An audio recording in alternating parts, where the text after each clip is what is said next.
जय श्री ओम नमः सिद्धेभ्य नमो अरिहंताणं नमो सिद्धाणं नमो आयर्याणं नमो वज्रायाणं नमो लोये सव्वसाहुणं मंगलम भगवान वीरो मंगलम गौतमो गणी मंगलम कुंद कुंदार्यो जैन धर्मोस्तु मंगलम सर्वमंगल मांगल्यम सर्वकल्याणकारकम प्रधानं सर्वधर्माणां जैनं जयतु शासनं जैनं जयतु शासनं जैनं जयतु शासनम।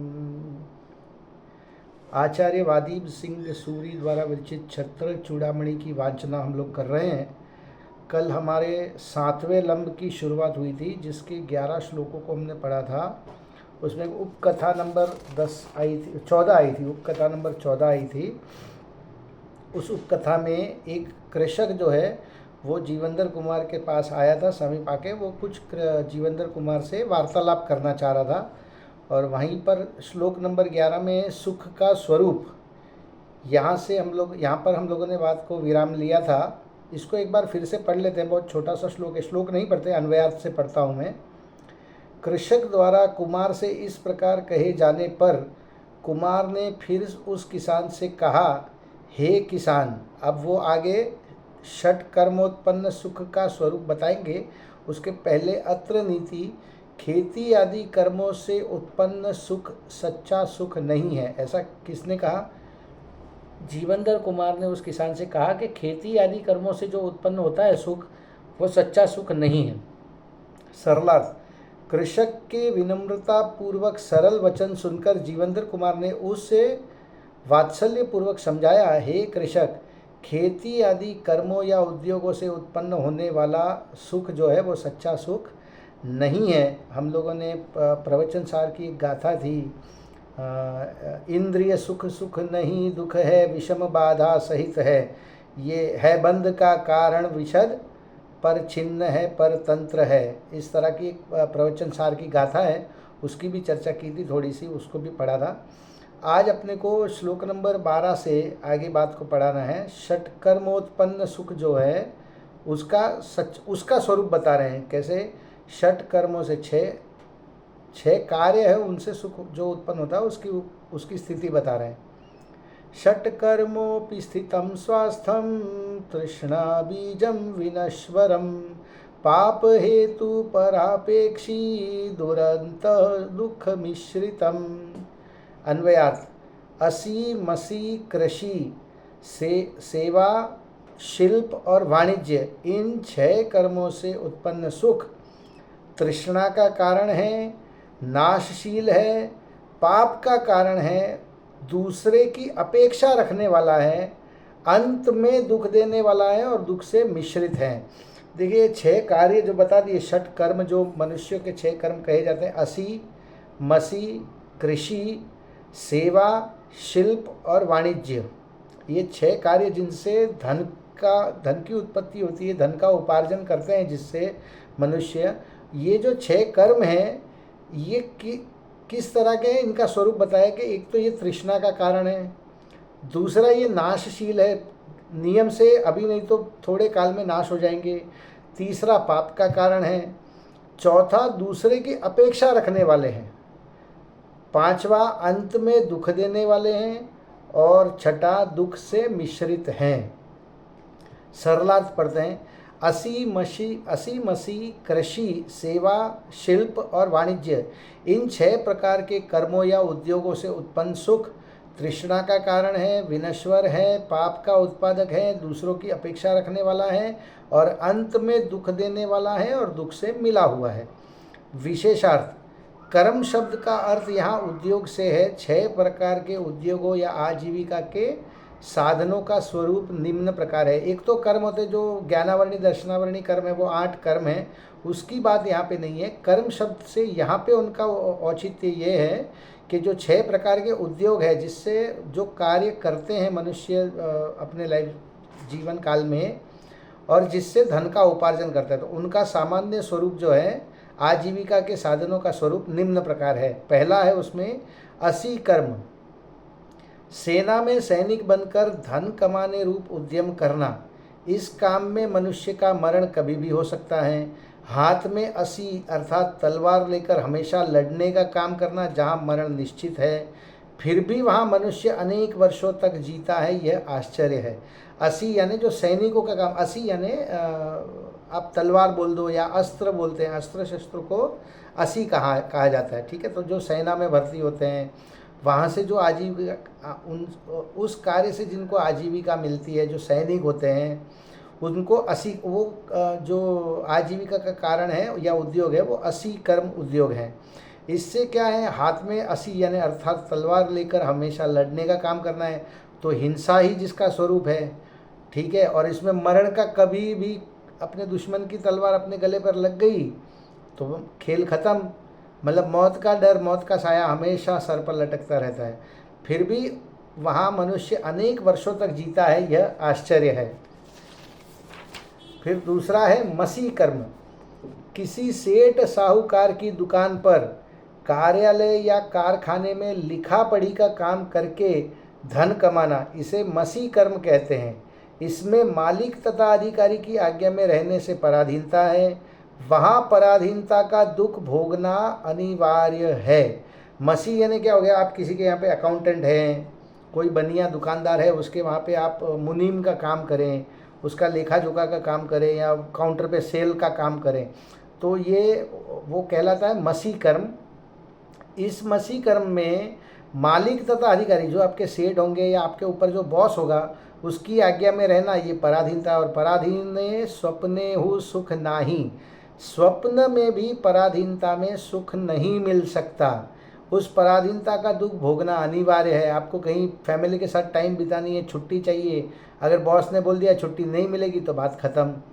ठीक है, अब आप आपकी आजीविका उसके ऊपर है, तो आप उसको कुछ बुरा लग जाए, यदि वो कुछ गलत काम भी कर रहा है तो उसको बुरा ना लग जाए, ये सोचकर आप उसको सही सलाह भी उसको नहीं दे सकते हैं। तो इस तरह से उससे उसकी पराधीनता का दुख है। तीसरा है कृषि कर्म। खेती करने को कृषि कर्म कहते हैं। इस कार्य में गर्मी, वर्षा, ठंड, तीनों ऋतुओं की विषम परिस्थितियों में ही प्रकृति के प्रकोप को सहते हुए काम करके कष्ट उठाने पड़ते हैं। इस कार्य में अति प्रतिकूल वातावरण में भी काम करना अनिवार्य होता है, तो भी धन प्राप्ति का कोई निश्चित भरोसा नहीं रहता। किसान जो है वो कृषि कर्म करते हैं, तो चाहे ठंडी हो, गर्मी हो, वर्षा हो, तीनों ऋतुओं में उनको विषम परिस्थितियों में वहाँ पर काम करना पड़ता है।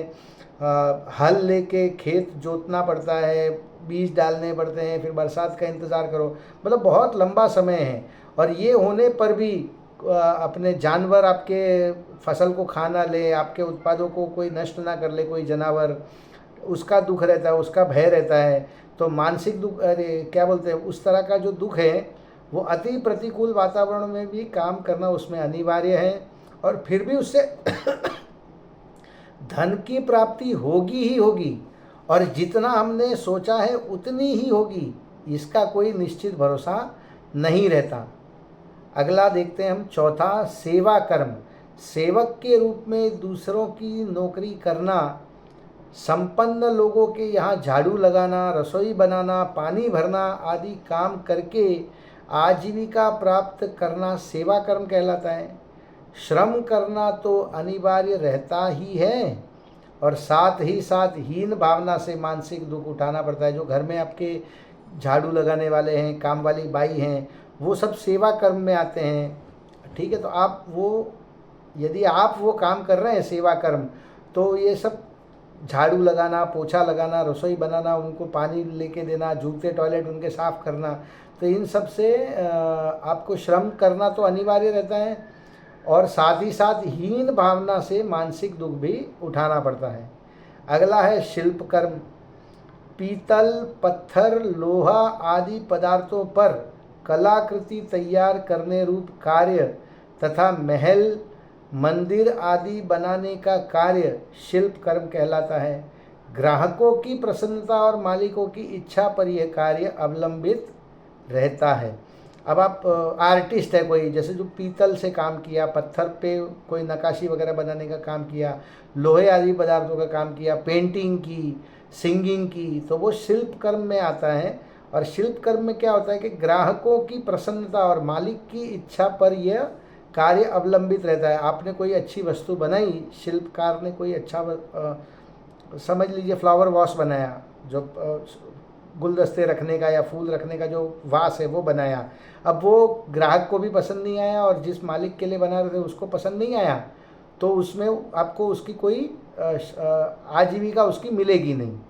ठीक है, तो वो उसके ऊपर अवलंबित रहता है। छठा आखिरी है वाणिज्य कर्म। जीवन उपयोगी अनाज, कपड़ा, सोना, चांदी आदि वस्तुओं के क्रय विक्रय का काम करके धन कमाने को वाणिज्य कर्म कहते हैं। बिजनेस, नॉर्मली जो बिजनेस करते हैं, अब इस पुराने ज़माने के एग्जाम्पल हैं इसलिए यहाँ पे अनाज, कपड़ा, सोना, चांदी बताया, लेकिन जो भी बिजनेस कर रहे हैं आप, कोई भी चीज़ लाई ट्रेडिंग का काम कर रहे हैं या मैन्युफैक्चरिंग का काम कर रहे हैं, जो भी चीज़ ला के उसको बना रहे हैं और उसको बेच रहे हैं या खरीद कर बेच रहे हैं अपना मुनाफा रख के, या कमीशन एजेंट की तरह काम कर रहे हैं, तो इसको वाणिज्य कर्म कहते हैं। सुख सुविधा युक्त अपने घर को छोड़कर वस्तुओं के क्रय विक्रय के लिए देश विदेश की यात्रा करने में अनेक प्रकार के कष्ट उठाने पड़ते हैं। आपके पास में कोई ऐसा प्रोडक्ट है, पहली बात तो दुकान में जाके बैठना पड़ेगा। अगर आपने दुकान करी हुई है उसकी, कपड़ों की, सोने चांदी की, तो पूरे दिन दुकान में बैठना पड़ेगा। रिटेल दुकान है तो आप अपना काउंटर छोड़कर भी कहीं नहीं जा सकते, क्योंकि अगर अकेले हैं तो, क्योंकि यदि आप गए और उसी समय में कस्टमर आएगा तो आपको बहुत दुख लगेगा कि मैं यार इतनी देर से बैठा हुआ था, कोई कस्टमर नहीं आया, और उठ के चला गया और पीछे कस्टमर आ गया। तो इस तरह से अनेक प्रकार के देश विदेश में उसको खरीदने के लिए आपको परचेजिंग के लिए बाहर गांव जाना पड़ता है, या फिर आपने खुद अगर कुछ मैन्युफैक्चर किया है तो उसको बेचने के लिए आपको बाहर गांव जाना पड़ता है। तो उस तरह से अनेक प्रकार के देश विदेश की यात्रा करने में अनेक प्रकार के कष्ट उठाने पड़ते हैं। पूर्वोक्त 6 प्रकार का उद्योग करने पर धन की प्राप्ति होती है। धन से पंचेंद्रिय के भोग या उपभोग की वस्तुएं प्राप्त होती हैं। भोग्य वस्तुओं के संयोग से रागी जीव की आकुलता कथनचित मिटती है। उसे यहाँ षटकर्मों से उत्पन्न सुख कहा है। यह सुख वास्तव में सुख नहीं है, अपितु तृष्णा का बीज होने से दुख रूप ही है। इसका खुलासा इस प्रकार है, आगे बताएंगे किस प्रकार का खुलासा है, लेकिन अपन इसकी चर्चा थोड़ी सी करते हैं। पूर्वोक्त 6 प्रकार के उद्योग जो असी, मसी, कृषि, सेवा, शिल्प और वाणिज्य, ये 6 प्रकार के उद्योग बताएं, इन ये करने पर आपको धन की प्राप्ति होती है। धन से आपको पंचेंद्रिय के भोग उपभोग की वस्तुएं मिलती हैं। भोग वस्तुएं वो हैं जो आप एक बार यूज़ में लेते हैं और फिर नहीं लेते हैं, वो उसका मतलब एंड हो जाता है वो। और उपभोग यानी जिसकी आप बार बार यूज़ कर सकते हैं, जैसे खाना पीना की चीज़ें हैं तो वो भोग की वस्तु, एक बार खा लिया बस बात ख़त्म। और उपभोग यानी कपड़ा हुआ या आपकी गाड़ी हुई, ये सब उपभोग की वस्तुएं हैं। तो क्या होगा, ये 6 प्रकार के आप उद्योग करने से जो धन की प्राप्ति होगी उससे आपको पंचेंद्रिय के भोग उपभोग की वस्तुएं प्राप्त होगी। भोग भोग्य वस्तुओं के संयोग से रागी जीव की आकुलता कथनचित मिटती है। बहुत भूख लगी है, भूख की आकुलता है, तो वो कथनचित रागी जीव की वो आकुलता वहाँ पर खाना खाने से या भोग्य वस्तुओं से वो मिटती है कथनचित। उसे यहाँ षटकर्मों से उत्पन्न सुख कहा है। उस दुख का रुकना या मिटना उस क्षण के लिए उसको यहाँ पर सुख कहा है। वह वास्तव में सुख नहीं है, अपितु तृष्णा का बीज होने से दुख रूप ही है। देखिए हमारे पंडित जी संजीव जी कहते थे कि भूख लगी है, तो भूख लगी हो जब, या प्रत्यक्ष भी आप इस चीज़ को अनुभव कर सकते हैं, जब भूख लगती है तो खाना खाने से भूख मिटती नहीं है।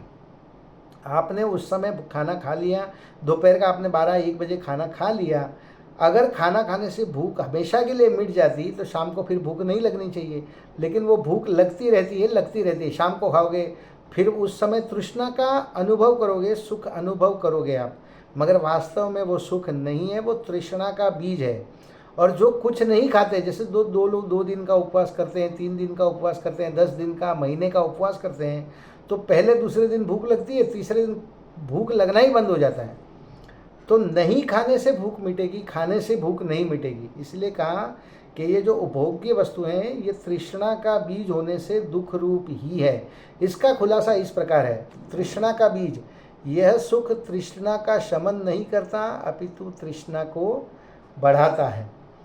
दूसरा विनश्वर है, नाशवान है, अर्थात कुछ समय तक ही टिकता है। आपने खाना खा लिया तो वो कितनी देर रहेगा, 4 घंटे 6 घंटे, 6 घंटे के बाद या 12 घंटे के बाद तो फिर भूख लगेगी ही लगेगी, तो वो विनश्वर है। तीसरा पाप का हेतु है, जो इस सुख को भोगता है उसे पाप कर्म का आश्रव व बंध होता है। कर्म तो हमेशा त्रिकाल बंधते रहते हैं, तो आप जब खाना वगैरह भी खा रहे हैं तब भी कर्म तो बंधते ही हैं, भले शुभ बंधे के अशुभ बंधे, कर्म तो बंधने ही है। पाप के हेतु वो होते हैं।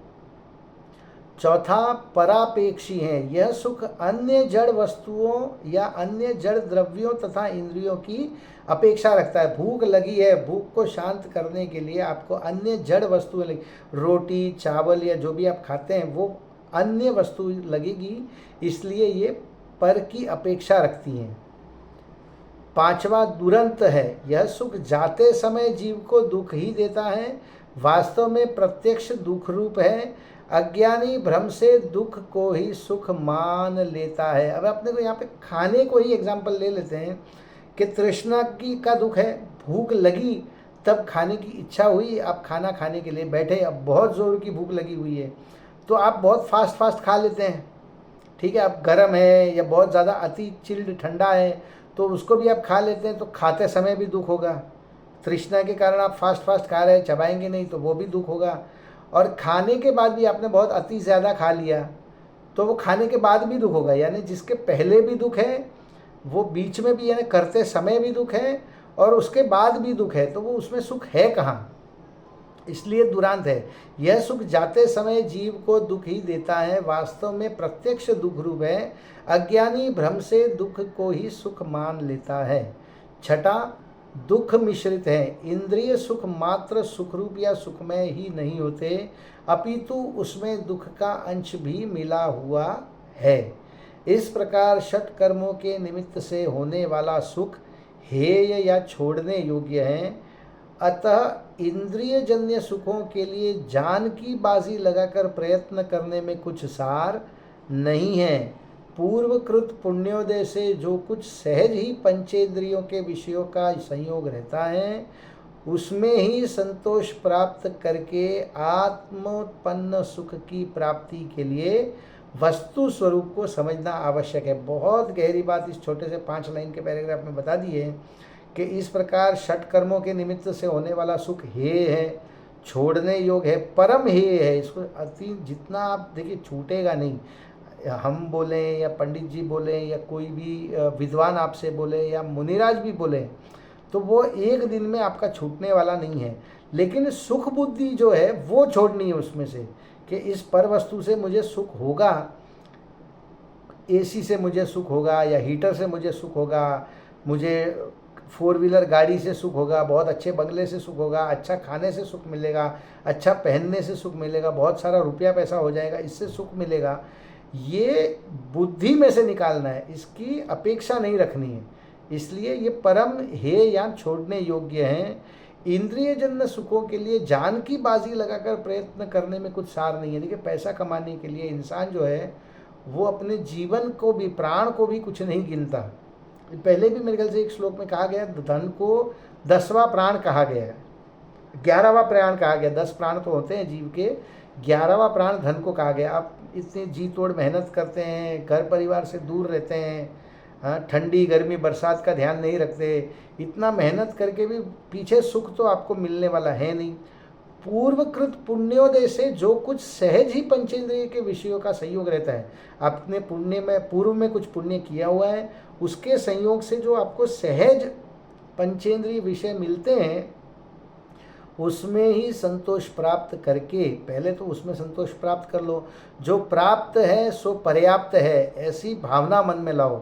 देखिए आपका पुण्य का उदय होगा तो वस्तुएं स्वयं चलकर आपके पास में आ जाएगी बिना प्रयत्न किए भी। और अगर आपका पुण्य का उदय नहीं होगा तो आप जी तोड़ मेहनत कर लीजिए, वो वस्तु आपको कभी भी नहीं मिल सकेगी। लोक में भी कहावत है, मतलब मेरे ख्याल से वो कहते हैं कि क्या कहते हैं, नसीब से ज़्यादा और समय से पहले किसी को कुछ नहीं मिलता।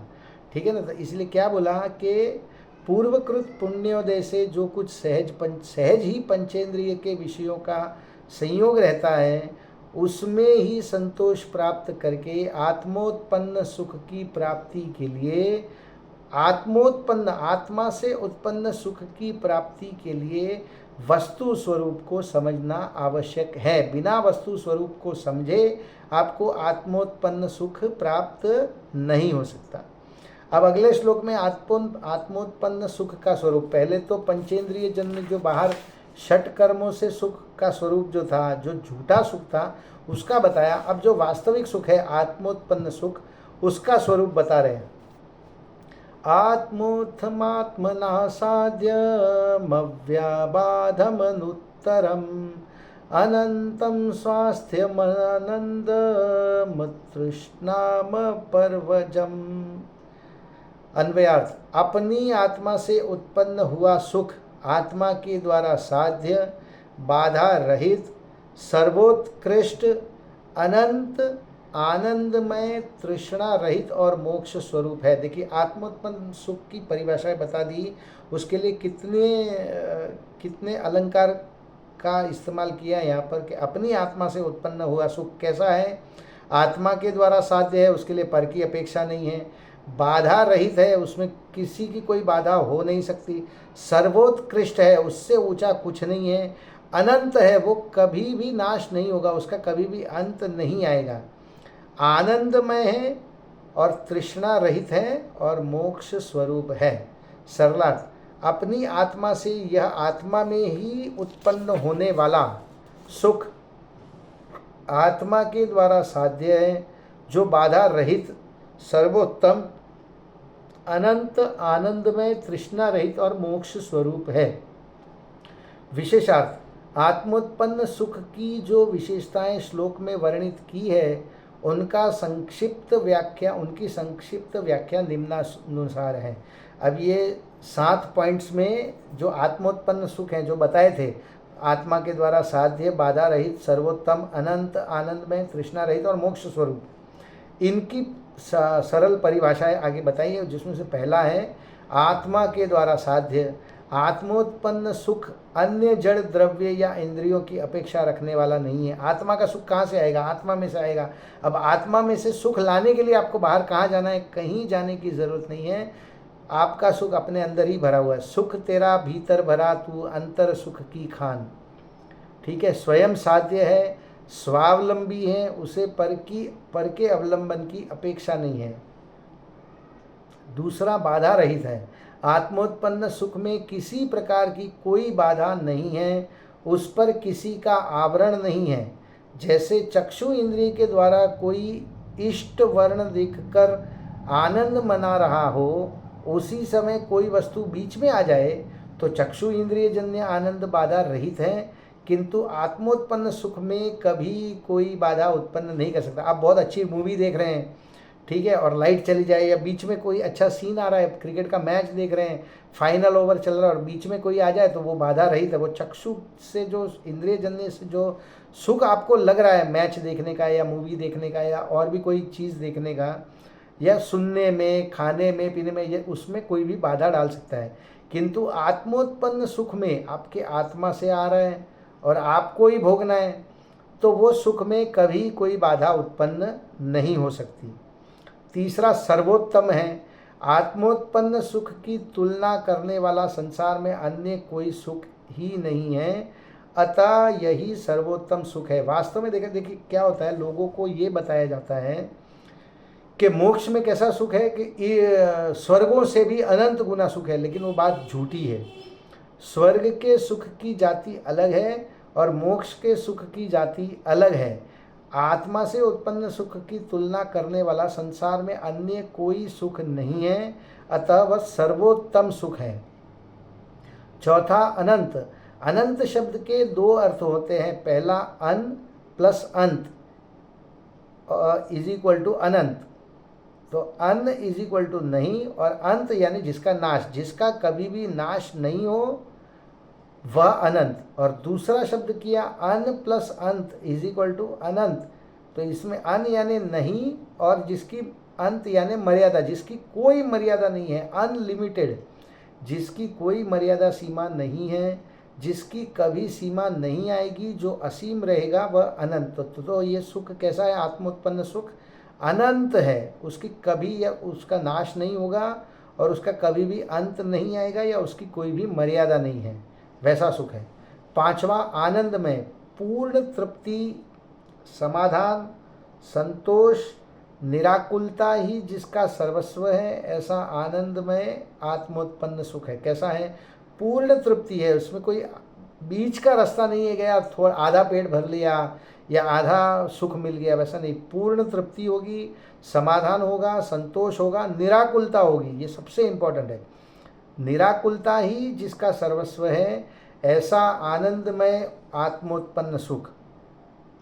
छठा तृष्णा रहित, इच्छाओं के अभाव रहित, आकुलता रहित, वर्तमान में कुछ चाहिए इस भावना से रहित, पूर्ण संतुष्टि जनक आत्मोत्पन्न सुख। तृष्णा से रहित, इसमें किसी प्रकार की कोई तृष्णा या किसी प्रकार की कोई इच्छा का पूर्णता अभाव है, जिसमें आकुलता बिल्कुल भी नहीं है, वर्तमान में मुझे कुछ चाहिए इस भावना से रहित है, और पूर्ण संतुष्टि जनक है।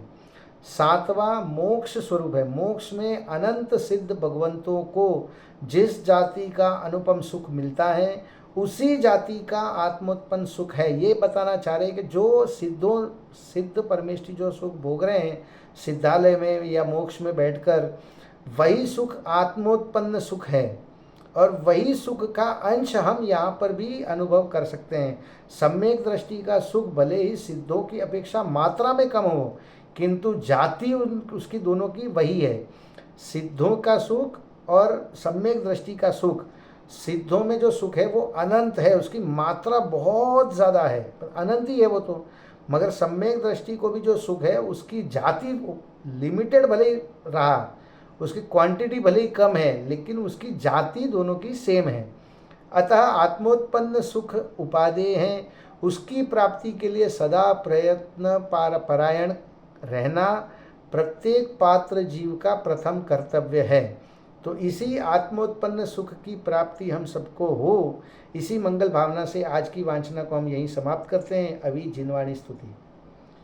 हे जिनवाणी भारती तो हे जपूं दिन रैन, जो तेरी शरणा ग्रहे सो पावे सुख चैन।